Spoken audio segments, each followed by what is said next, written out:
बिस्मिल्लाहिर्रहमानिर्रहीम। अस्सलाम वालेकुम नाज़रीन, इरफान हाशमी आपको शो में खुशामदीद कहता हूँ। आज 29 नवंबर और दिन है बुध का। व्यूअर्स, सबसे पहले आप तमाम दोस्तों का बहुत ही शुक्रिया जिनके मुझे पैगामात मौसूल हो रहे हैं अपनी उस खबर के हवाले से जो मैंने लंदन से ब्रेक की।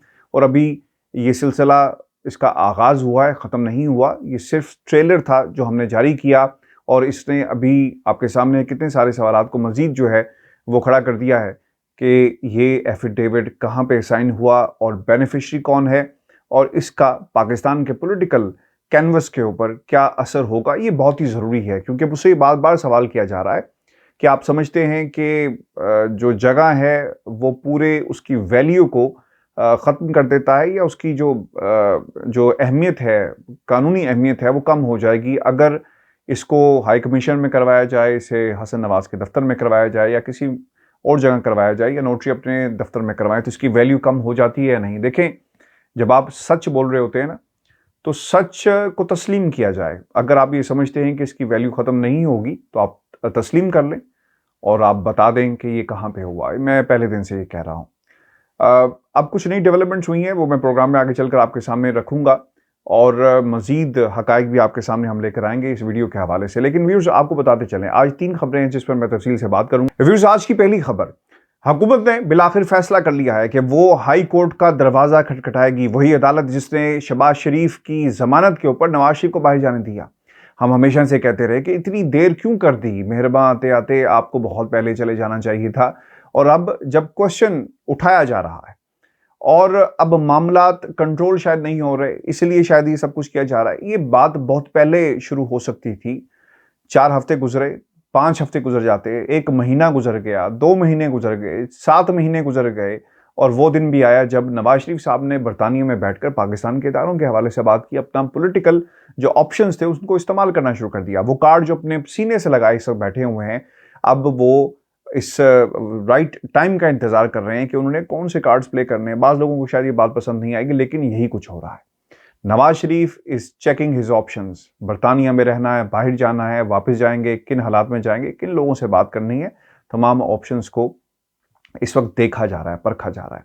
मेरी तनकीद इस हद तक इस पूरे मौजू पर है कि हमें बहुत पहले इस बात को, जिस तरह हम कह भी रहे थे, पाकिस्तान की हुकूमत को ये सोचना चाहिए था कि डिले क्यों किया जा रहा है।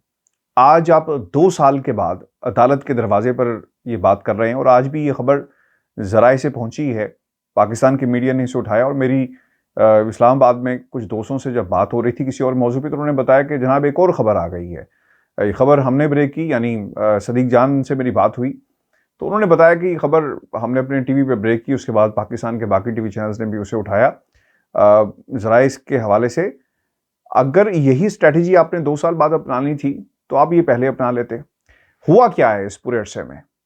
बहुत ज़्यादा जो पॉलिटिकल लॉस हुआ उसको अब कैसे एनालाइज करेंगे, उसको कहाँ रख कर देखेंगे।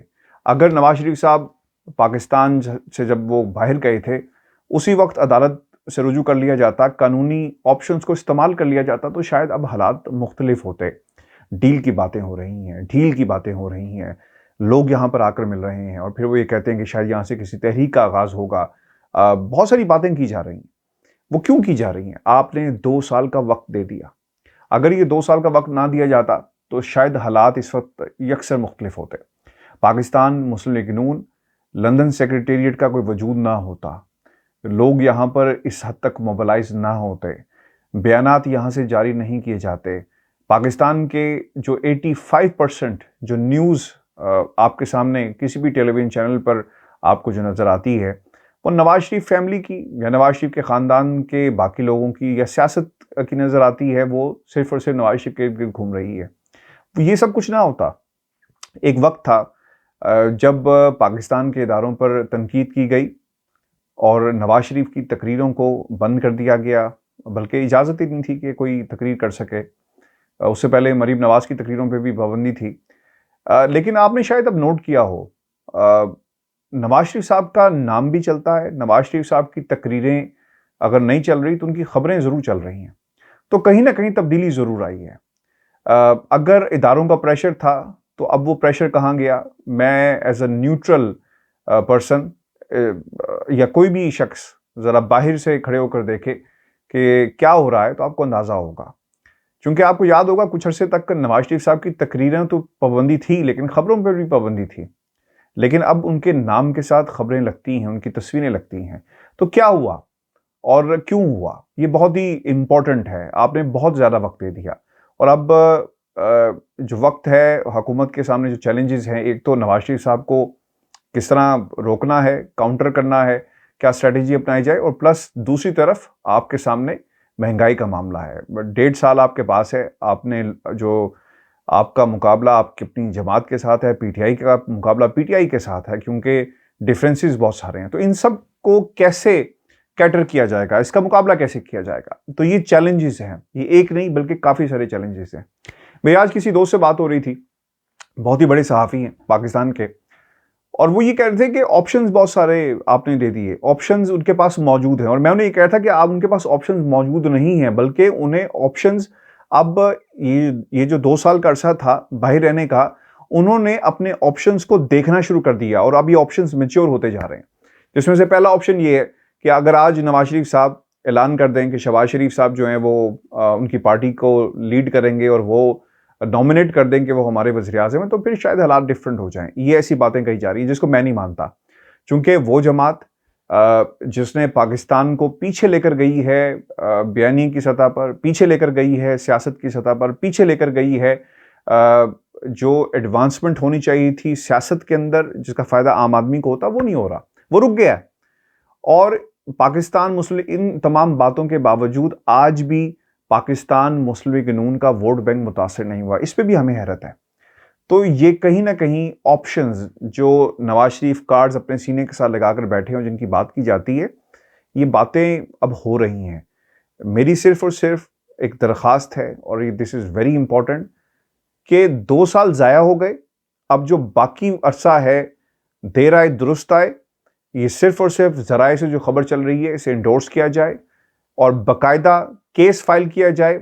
अगर हुकूमत समझती है कि ये केस जीतेगी, फिर आप अदालत का दरवाज़ा खटखटाएं, शहबाज शरीफ साहब को बुलाएं, उनसे पूछें कि आपने दरख्वास्त दी थी, आपकी ज़मानत थी, क्या हुआ, नवाज शरीफ साहब वापस क्यों नहीं आए और कब तक वापस आ जाएंगे, कितनी रिपोर्ट्स उन्होंने मेडिकल अपनी इस वक्त तक जमा करवाई हैं, उसका भी कोई हिसाब नहीं है। ये तमाम बातें बड़ी इंपॉर्टेंट है, जिसका जवाब जो है बहुत जल्दी मेरा ख्याल है कि जब अदालत में वफाकी हुकूमत जाती है तो फिर जवाब भी हमें मिलना शुरू हो जाएंगे। लेकिन दूसरी तरफ जो दूसरी खबर है आज की हमारी, फवाद चौधरी साहब ये कहते हैं कि वो आएंगे नहीं, उन्हें लाया जाएगा। देखें, ये बातें हम बहुत अरसे से सुन रहे हैं। आज भी और ये मकबूल जान न्यू टीवी के ऊपर उन्होंने मुझे लिया हुआ था अपने प्रोग्राम के अंदर, तो मैं यही बात उन्हें कह रहा था कि ये ऑप्शंस और हुकूमत बात कर रही है, हम बहुत देर से सुन रहे हैं, मुआहिदा मौजूद नहीं है। आज फवाद चौधरी साहब ने उसका जिक्र भी कर दिया कि इसके ऊपर काम हो रहा है। माजी के अंदर इसलिए काम नहीं हुआ कि सियासतदान सीरियस नहीं थे। वो ये समझते थे कि अगर पाकिस्तान में हालात ख़राब हो जाएं, whatever the reasons are, कि अगर उन्हें भाग कर बाहर आना पड़े तो फिर उनके पास ऑप्शंस हों। सऊदी अरब के जो अरब कंट्रीज़ हैं जिनके साथ सियासतदानों के ताल्लुकात अच्छे रहे, फिर उन्हें ऑप्शन के तौर पे इस्तेमाल किया जाता है। इंटरनेशनल प्लेयर्स डीलें करवाने में आपके साथ पेश होते हैं। बिल्कुल उसी तरह बरतानिया के साथ भी जो कानूनी मुआहदे नहीं होने की जो सबसे बड़ी वजह थी, वो बुनियादी वजह यही थी कि जब आपके सामने हालात आप साजगार ना हो, करप्शन के केसेस हों, हालात हाथ से निकल जाएं और आपको मुल्क छोड़कर भागना पड़े, या तो आप दुबई जाएंगे या फिर आप बरतानिया आ जाएंगे। तो बरतानिया के अंदर जो मुआहदे नहीं हो सके, इसकी बुनियादी वजह ये थी। पाकिस्तान तहरीक इंसाफ की हुकूमत में अगर इमरान खान साहब को टफ चैलेंजेस का सामना करना पड़े और वो अपोजिशन में चले जाएं, इलेक्शन हार जाएं, या उनकी हुकूमत ना रहे और वो दूसरी तरफ चले जाएं, तो कम अज़ कम इमरान खान साहब भाग कर कहीं जाएंगे नहीं, वो मुकाबला करेंगे। ये कम अज़ कम ज़रूर हमने इन पिछले जो 4-5 सालों में ज़रूर देखा है कि इमरान खान अपनी, जब वो अपोजिशन में होते हैं तो भरपूर अपोजिशन करते हैं और सही अपोजिशन करते हैं, ऐसी अपोजिशन नहीं जो हमेशा लापता होती है। और अगर अब ये मुआहदे हो जाते हैं जिसकी तरफ इशारा करवाया गया है, तो ये फिर मुश्किल होगा पाकिस्तान तहरीक इंसाफ की हुकूमत के लिए नहीं, बल्कि उन लोगों के लिए जो बरतानिया में हमेशा से आ गए, सियासी पनाह ली, यहाँ पर रह गए, उनके लिए हालात को संभालना मुश्किल हो जाएगा। फवाद चौधरी साहब जिस तरह कह रहे हैं, अगर ऐसी बात है तो फिर कैदियों की एक एक्सचेंज होगा, और नवाज शरीफ साहब एक कैदी थे, मुलजिम नहीं थे, मुजरिम थे, सज़ा काट रहे थे, जिन्हें स्पेशल कंडीशंस के तहत बाहर भेजा गया। और फवाद चौधरी साहब ने कहा कि मैंने तो सब भी कहा था कि आप ना भेजें और मेरी किसी ने बात नहीं मानी। फवाद चौधरी साहब की बात एक तरफ, मैं भी इस चीज़ के हक में नहीं था कि आप एक एक्स्ट्रा ऑर्डिनरी सिचुएशन पैदा करके नवाज शरीफ को बाहर भेज दें। तो फिर 2 सालों में आपने एक महाज अपने लिए खुद क्रिएट किया। इसमें किसी और की गलती नहीं है। बाज़ लोग ये कहते हैं कि पाकिस्तान की हुकूमत को दगा दिया गया, पाकिस्तान के लोगों को गलत एक बयानिया दिखाया गया, तस्वीर दिखाई गई जिस पर फैसला किया गया। और बाज़ लोग ये भी कहते हैं कि इसमें पाकिस्तान के ताकतवर हलकों का हाथ था जिन्होंने इनको बाहर जाने दिया। Whatever the reasons are, अगर ये चले भी गए थे तो फिर हुकूमत का ये फ़र्ज़ बनता था कि वो लाहौर हाई कोर्ट का दरवाज़ा खटखटाती। लेकिन खैर देर आए दुरुस्त आए। व्यूअर्स, राना शमीम साहब का मामला जो है वो बहुत ही दिलचस्प सूरत हाल इख्तियार कर गया है। वो इसलिए कि अब जो खबर आई राना शमीम केस के अंदर तमाम मुल्ज़मान पर फ़र्द जुर्म आयद करने का फ़ैसला कर लिया गया है। हर इदारे ने, हर सहाफ़ी ने अपने अंदाज में इस खबर को रिपोर्ट किया है और मेरी इत्तेफाक की बात है, कोई मैंने प्लान नहीं किया था। अब मुझे फ़ोन आया एक दोस्त का, ईसा का, तो उन्होंने एक बताया कि पहले तो मैं ये दरख्वास्त अपने तमाम दोस्तों से करूँगा कि ये बहुत ही संजीदा मामला है, इसको खुदारा संजीदगी से लें। ये कोई किसी की वीडियोस के लाइक्स बढ़ाने का मामला नहीं है, ये किसी की सनसनी फैलाने वाला मामला नहीं है। मैं देख रहा हूँ पाकिस्तान की मीडिया के ऊपर मेरा नाम बाकायदा लिया जा रहा है, अगर ऐसे है तो ये कर दें, वो कर दें। देखिए मैं आपको बात बताऊँ, बहुत ही संजीदा मामला है। पिछले कुछ दिनों से, और मैं ये बात बड़ी हिम्मत के साथ और बहुत ही कॉन्फिडेंस के साथ आपको बता रहा हूँ, चूँकि मेरा रोज़ का आपके साथ एक ताल्लुक़ है, आप मुझे सुनते हैं और ये बात आपको पता होनी चाहिए। मेरे पे बहुत प्रेशर है। मुझे लोग कभी पीटीआई के बन के फ़ोन करते हैं, मुझे कभी नून लीग के फ़ोन करते हैं, कभी मुझे कहीं से फ़ोन आता है, सिर्फ खबर ली जा रही है। अंदर की खबर क्या है? कभी दोस्त बन जाएंगे, कभी कहेंगे कि हाशमी साहब ज़बरदस्त काम किया आपने, हमारे ये हो गया वो हो गया, और हम बहुत ज़बरदस्त, हमारी पूरी सपोर्ट आपके साथ है। तो मुझे कम से कम ये ज़रूर पता है कि इन लोगों के कबीले कौन से हैं, ये किस किस कबीले से इनका ताल्लुक़ है, ये किसको शाम को जाके अपनी रिपोर्ट्स देते हैं। तो ये मत करें, क्योंकि खबर की तलाश है लोगों को, वो इसलिए कि वो जायज़ा ले सकें सबूतों की नौयत का। मैं किसी सूरत भी किसी शख्स को, चाहे वो हमारे दोस्त हों, चाहे हमारे मोहसिन हों, चाहे वो हमारे दोस्त हों लेकिन दुश्मन हैं लेकिन दोस्त की शक्ल में हमारे साथ साथ हैं, उनको भी मैं कभी नहीं बताऊंगा। ये अमानत है, ये सबूत अमानत हैं जिन्हें मैंने सिक्योर कर दिया है, और इस हवाले से मेरे पैगामात भी मौजूद हैं और मुझे बाकायदा फोर्स किया जा रहा है।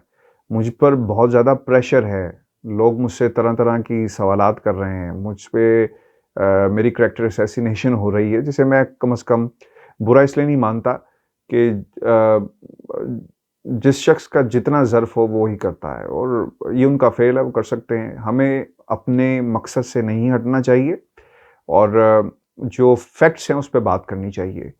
ये कहना कि जनाब ये उसका बंदा है, इसका बंदा है या इसका किसी से ताल्लुक़ है, ये बात नहीं। हकीकत जो है उसे तस्लीम करें, फैक्ट्स जो हैं उसको, अगर आप सच्चे हैं तो दिफा करें और अगर आप झूठे हैं तो उसे मान लें, कोई बुरी बात नहीं। लोग ये कह रहे हैं कि जी लोकेशन का कोई फ़र्क नहीं पड़ता, जहाँ मर्ज़ी करवाएं, तो फिर आप मान लें कि ये कहाँ पे बयान हल्फी जो है ये रिकॉर्ड करवाया गया, टेस्ट करवाया गया, वो जगह कौन सी थी, अब मान लें इसमें अगर फ़र्क नहीं है।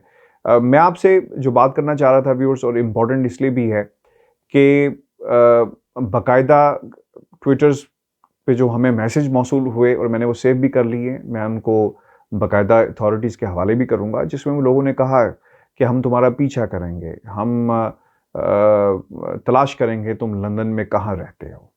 तो ये बहुत सेंसिटिव मामला है। एविडेंस एक अमानत है और मुझसे कम से कम ये मत पूछें, और फिर दूसरी बात, मुझसे ये भी ना पूछें कि इनकी नौयत क्या है।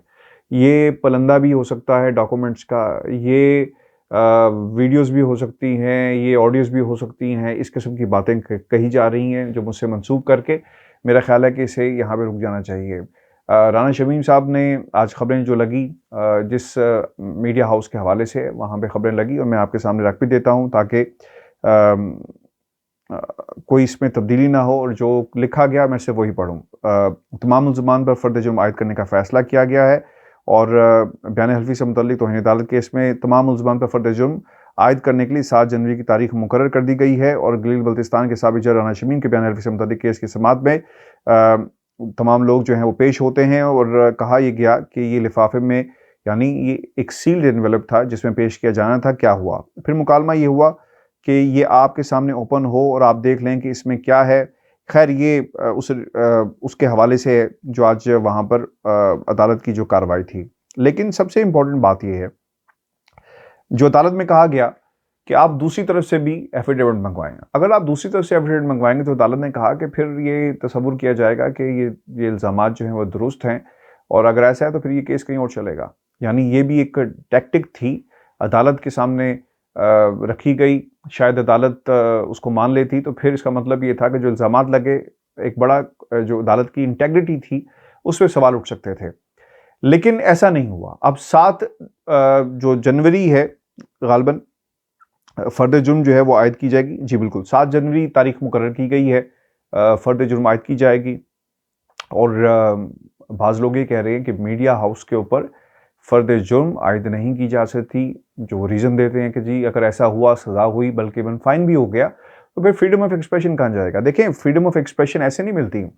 आज़ादी सहाफ़त या आज़ादी राय का मतलब ये नहीं है कि आप जो कुछ छापें, ज़िम्मेदारियाँ हैं, आपको ज़िम्मेदारियाँ निभानी पड़ेंगी। मेरी दोस्त से बात हो रही थी, आज काफ़ी लोगों के फ़ोन भी आते रहे, तो मेरी ये बहस हो रही थी कि आप अपना होमवर्क पूरा करें और होमवर्क ये है कि उसकी तहकीक कर ली जाए कि ये बात सच है, मौक़िफ़ ले लें, किस किस का मौक़िफ़ लिया है, नहीं है, क्या है, उसके बाद ख़बर छापी जाती है।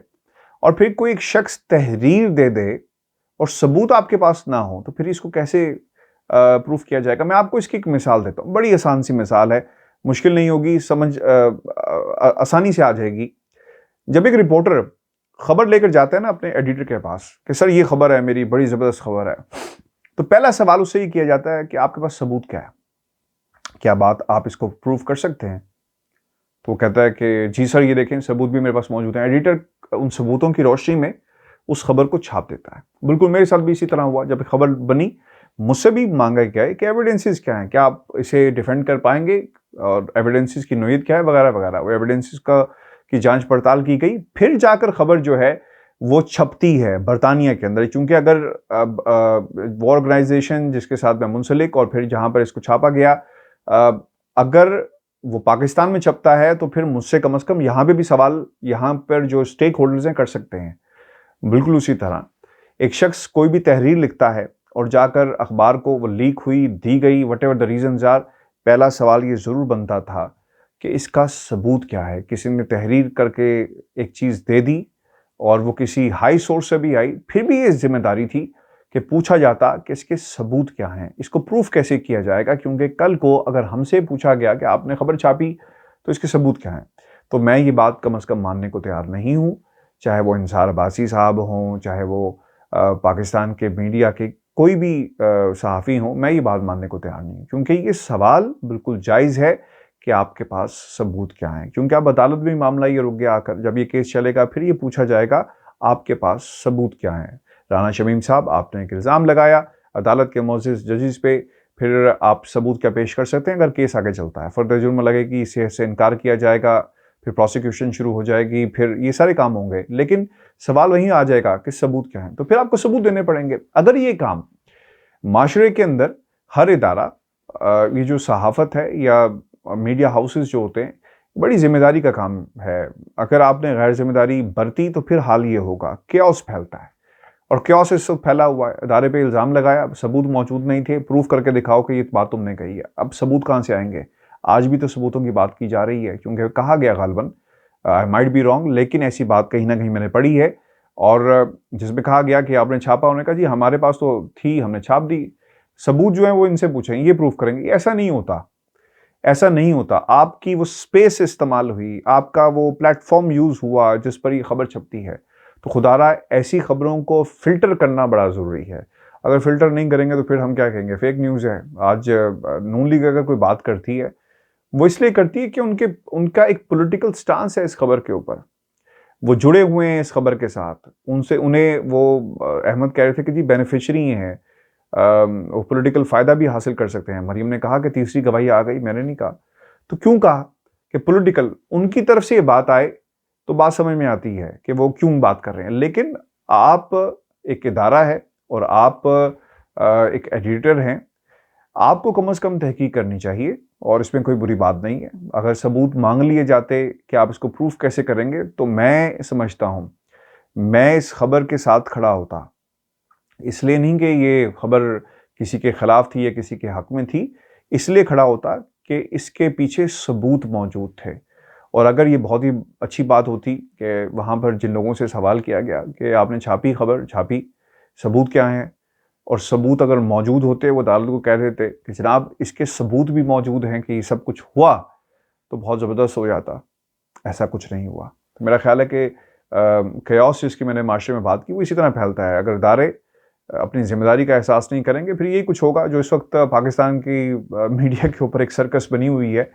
लोग अपना-अपना मौक़िफ़ लेकर आ रहे हैं और एक-दूसरे को झूठा साबित करने के लिए लगे हुए हैं। व्यूअर्स, मेरी एक बार फिर आपसे रिक्वेस्ट है, ज़िम्मेदारी के साथ, ये किसी की ज़िंदगी का मामला भी हो सकता है, किसी की हिफाजत का मामला भी हो सकता है। Try to be more responsible please, क्योंकि बहुत ही मुश्किल हालात हैं, प्रेशर बहुत है।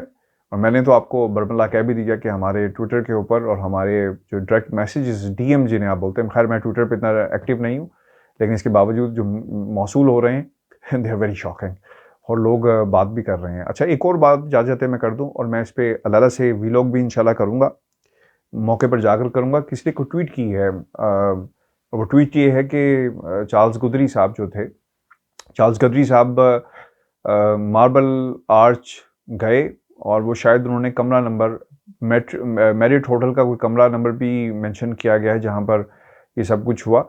मैं आपके सामने कुछ हक़ाइक़ लेकर आऊँगा और आपको बताऊँगा कि मेरिट होटल कितनी दूर है हसन नवाज़ के दफ्तर से, और शहबाज शरीफ का ग़ालिबन वहाँ पे फ्लैट भी है। उनका फ्लैट है, लीज़ पर है, क्या है, इस हवाले से मेरे पास इस टाइम पर कोई इत्तलात नहीं है, लेकिन मैं इसके हवाले से मज़ीद इन्वेस्टिगेट करके आपके सामने हक़ाइक़ लेकर आऊँगा। वेरी इंपॉर्टेंट, अगर ये ट्वीट जो जिस तरह क्लेम किया गया है कि ये मेरिट होटल में हुआ था, तो फिर बहुत मेरे हिसाब से एविडेंस की रोशनी में मज़ीद मुश्किलात पैदा हो जाएंगी चार्ल्स गदरी के लिए। व्यूअर्स, अपना ख्याल रखिएगा, कमेंट ज़रूर भेजिएगा, हमारे इस चैनल को सब्सक्राइब करें। इजाज़त दीजिए, अल्लाह ने के बाद।